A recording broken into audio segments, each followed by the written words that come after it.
तू त्या कार्टीला वाचवू शकलीस तर पुढेही वाचवू शकशील.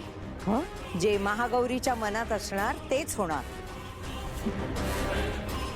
खरं सांग, तुला भीती वाटली ना की मी त्या कार्टीला मारू शकते म्हणून आलीस ना तू?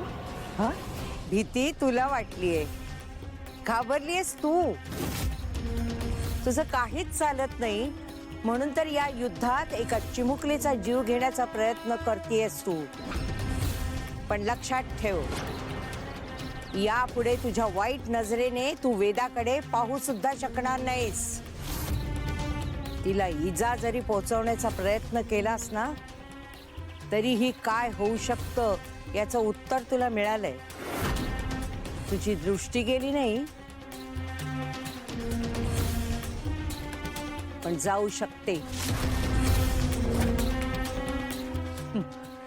मला मला धाक दाखवतेस? नाही, मर्यादा सांगते. स्वतःला शक्तिशाली समजत असशील तर युद्ध फक्त मीराशी कर. एका आईची शक्ती कमी लेखू नकोस. तू मंत्राने शक्ती जागवतेस आणि आई श्रद्धेने. श्रद्धेची शक्ती काळ्या जादूपेक्षा मोठीच असते, लक्षात ठेव. काय झालं? वेदाला पाहून आलात ना तुम्ही? हो, मग कशी आहे ती? मला तेच म्हणायचंय की ती अगदी बरी आहे. पण कसं? अथर्व, काय चाललंय काय हे घरात? हा, अरे कोण कुठली ती म्हातारी या घरात येते, तुम्हाला काहीतरी सांगते, तुम्ही तिचं ऐकता. तुम्हाला वेदाच्या तब्येतीची काळजी नाहीये? नाही, घरातल्या लेकराचा प्रश्न आहे म्हणून जीव तुटतोय माझा. हिला एक अक्कल नाही पण तुला कळत नाही का अथर्व? आई कम ऑन.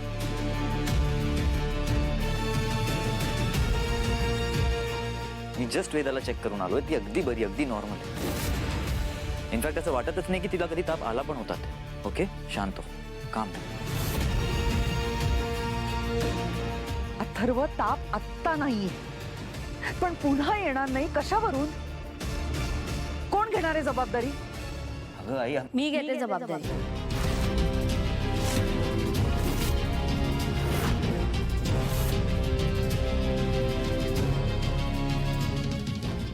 या आधीही वेदाची जबाबदारी मी घेतली होती आणि आज पुन्हा घेते.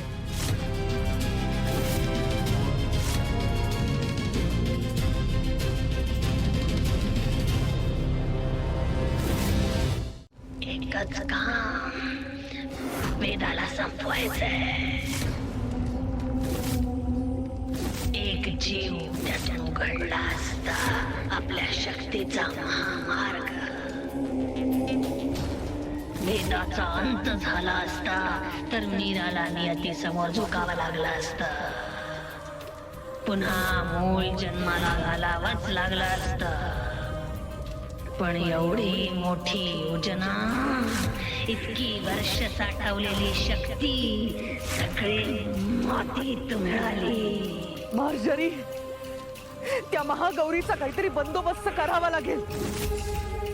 ती आडवी येते सतत, प्रत्येक वेळी. महागौरी त्या घरात राहत नाहीये, तू त्या घरात राहतेस. तुझ्या हातात नाती आहे, भावना आहेत, विश्वास आहे.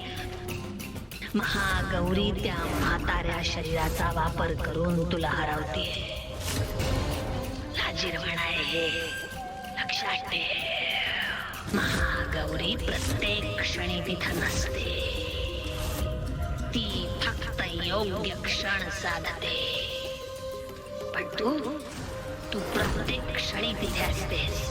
त्यामुळे प्रत्येक क्षण तुला ध्येयाचा विचार करावा लागेल.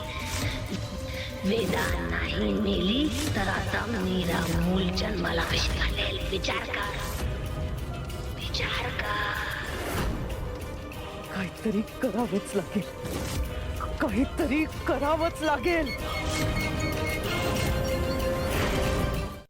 मला माहितीये तू या वास्तूला तुझ्या अघोरी जादूचा अड्डा बनवून ठेवलायस आणि याचाच वापर करून तू माझ्या बाबांनाही गायब केलंस. मी ती जागा बघितलीये. कुठे? स्वप्नात? तुला काय वाटतं या वास्तूमध्ये एखादं गुप्तदार आहे? हा, असं वाटतं तुला? जा, मग जाऊन बघ. जा ग. सूर्य मावळला की रात्री भटकणाऱ्या किड्यांना वाटतं की आता राज्य आपलंच आहे. सगळीकडे अंधार, सगळीकडे भीती, पण ती रात्र तात्पुरतीच असते. सूर्य पुन्हा उगवतोच. मी तुझं खरं रूप शोधणार, तेही तुझ्या काळ्या दुनियेत शिरून.